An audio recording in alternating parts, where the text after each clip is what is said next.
দত্তপুকুর থানার অন্তর্গত দুবগেরিয়া গ্রামে আয়োজিত হয়ে গেল বিরাট ইসলামিক ধর্মীয় সভায় প্রধান অতিথি হিসেবে উপস্থিত ছিলেন ফুরফুরা শরীফ আহলে সুন্নাতুল জামাতের কর্ণধার পীরজাদা আব্বাস সিদ্দিকী।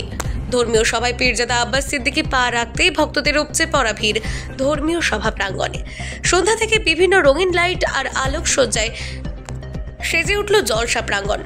কেরাত, গজল ও তার পাশাপাশি আলোচনার মধ্য দিয়ে আখেরি মোনাজাত করেন Pirzada Abbas Siddiqui. Bureau report, NB Bangla media.